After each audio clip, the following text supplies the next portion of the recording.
Bonjour à tous les amis, j'espère que vous allez tous très bien, c'est History Joe. Aujourd'hui on se retrouve pour la première Historio Capsule de ma chaîne YouTube. Nous allons parler d'un épisode de l'histoire que tout le monde a sûrement déjà entendu, ou même que tout le monde a déjà étudié. Nous allons parler de Romains, nous allons parler de Gaulois, des exploits d'un seul homme. Je suppose que vous avez déjà entendu parler de la personne, il s'agit de Jules César.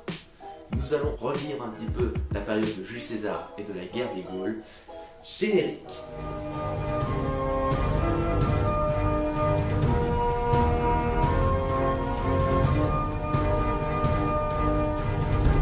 Pour commencer cette historiocapsule, je vous propose de nous pencher un petit peu plus sur le personnage qui était Jules César. De son véritable nom romain, Caius Iulius Caesar.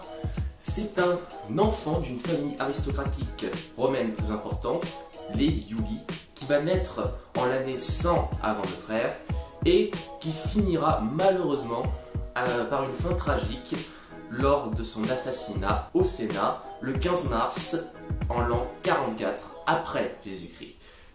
Triste fin. Bien, nous allons procéder maintenant à l'ordre du jour. Qu'est-ce que vous faites avec un couteau, Marcus, là? Non, mais attendez, qu'est-ce que vous faites là? Qu'est-ce que vous faites? Toi aussi, mon fils. Cet homme romain va avoir une particularité incroyable. Il va occuper plusieurs fonctions. Il va devenir consul, puis après il va devenir proconsul. Il va même obtenir le consulat à vie, ce qui est très rare.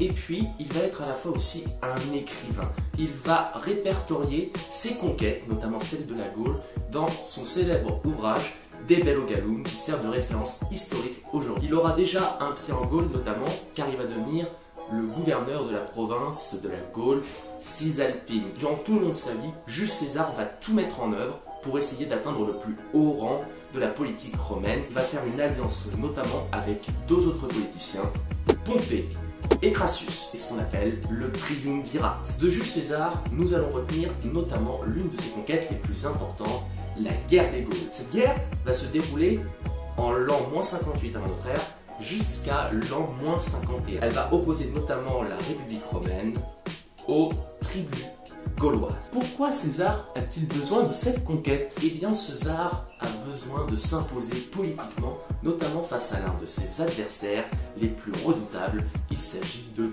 Pompée. Donc, on pouvait imaginer César qui pourrait dire à l'un de ses commandants: Dites-moi, César, vous m'avez toujours pas dit pourquoi nous devrions venir en Gaule. Écoute, Marcus, je préfère être le premier ici en Gaule qu'être le second à Rome, derrière Pompée.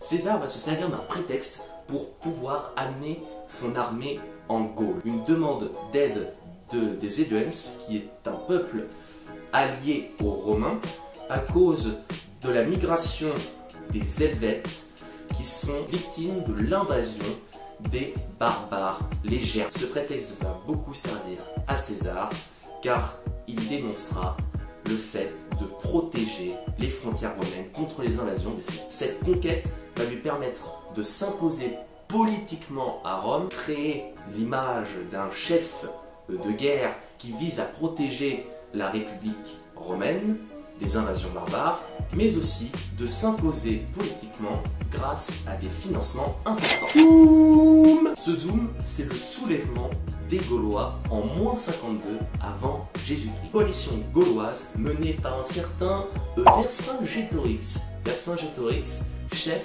des Arvernes, à Jules César et ses légions romaines. Donc c'est un prétexte pour l'arrivée de César et de ses troupes. D'ici là, il va y avoir plusieurs scènes de siège, notamment le siège d'Avaricum, aujourd'hui la ville de Bourges, ou encore le siège de Gergovie. Seule victoire gauloise en Auvergne aujourd'hui. Vercingétorix était-il allié aux Romains? Eh bien, selon certains historiens, oui. Pour une histoire de vengeance contre les responsables de la mort de son père, Celtilon. Donc il va rentrer dans les légions de Jules César, notamment pendant les premières années de la guerre des Gaules. Plus tard, les fameux Éduens, les alliés des Romains, vont finir par se rallier à la cause de Vercingétorix en voyant que Jules César commence à prendre un petit peu trop d'importance et surtout qui commence à marcher sur leur territoire. Finalement, l'armée romaine va poursuivre Vercingétorix jusqu'à Alésia. Jules César va entamer le siège de la ville et il finira par se rendre aux pieds de César. Ses conquêtes vont être racontées notamment dans un ouvrage très important, une sorte de journal de guerre, un journal de bord, rare témoignage qui nous permet de comprendre la guerre des Gaules. D'après ces renseignements, je partais en silence au milieu de la nuit et arrivais le matin près du camp des ennemis. On va plutôt mettre d'après ces renseignements, César partit en silence au milieu de la nuit et arriva le matin près du camp des ennemis. Si vous avez aimé cette vidéo, eh bien je vous invite à vous abonner à ma chaîne YouTube en cliquant sur le bouton s'abonner, le bouton rouge juste ici, et surtout n'oubliez pas aussi d'actionner la petite cloche pour ne louper aucune de mes nouvelles vidéos. Et bien les amis, écoutez, c'est la fin de cette Historio Capsule, j'espère qu'elle vous aura plu. On se retrouve la prochaine fois pour une nouvelle vidéo, un nouveau concept, ce sera un concept plutôt sur le patrimoine. Je vous dis à la prochaine les amis, ciao. Oh